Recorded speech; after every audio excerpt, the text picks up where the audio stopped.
Good afternoon, and welcome to another of my talk on the weird world and wonderful world of ancient and historic musical instruments. And the musical instrument I'd like to show to you today is the ancient Semitic lyre. Now, we're all familiar with the lyres from ancient Greece. I mean, it's a very famous picture. We all remember the pictures of Apollo, the Greek god of the sun and music, holding up the lyre and playing it along with the the ancient Greek bards and the contestants in the great Greek musical festivals where they competed. Now, the stereotypical ancient Greek lyre, as invented by Apollo, has the shell of a tortoise for the body, two arms made of the horns of a cow, and then there's the cross piece holding the pegs and the lyres running down to it. Similar instruments, of course, were played in early medieval Europe amongst the ancient Celtic peoples, the Anglo-Saxons in England, the Vikings, and the Franks and the Germans on the continent. But the instrument itself goes all the way back, almost to the very beginnings of civilization, back in ancient Iraq and the ancient Near East. The earliest lyre we found so far has, I think, unless they found one earlier, it dates from about 3000 BC, and it comes from the grave of a Sumerian lady. I think she's a lady, it might be a prince. No, I'm fairly certain it was a lady. Very ancient. The version I made, which I will now show you, I base on another ancient instrument, and it's from a tomb painting from ancient Egypt from about 1000 BC. That's 3000 years ago, almost unimaginable distant periods of time. And it shows an instrument like this. There's a sound box, two curving arms supporting the pegs. Now,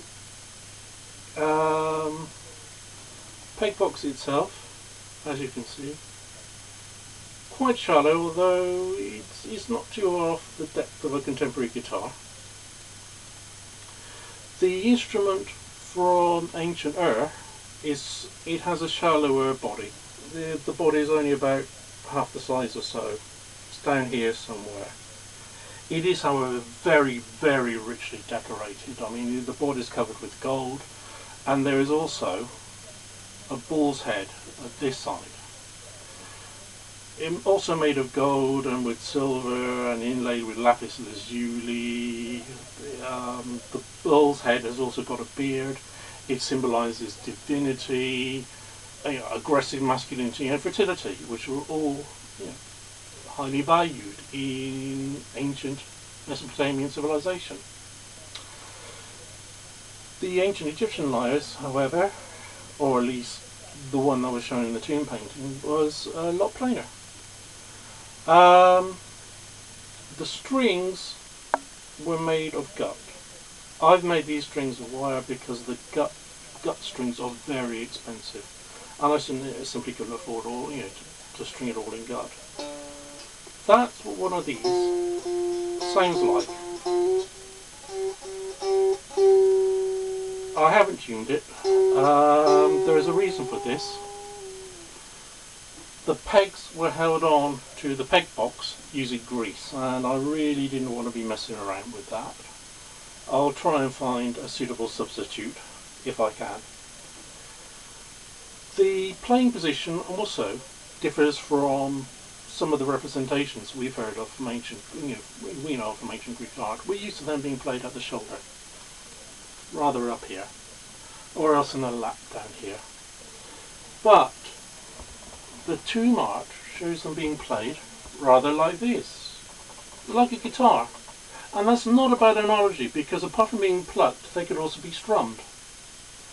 Now, apart from being shown in ancient Egyptian art, they are also shown in the art of the ancient Philistines who of course gave their name to Palestine.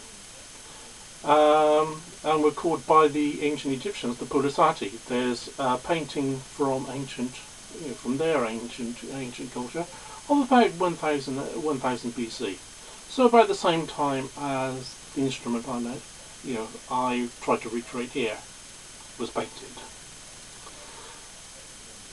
As I said, they're used all over the ancient Near East. There are other ancient Egyptian paintings showing members of a Semitic tribe, like the ancient Canaanites, the peoples of Edom, Moab, and the ancient Assyrians.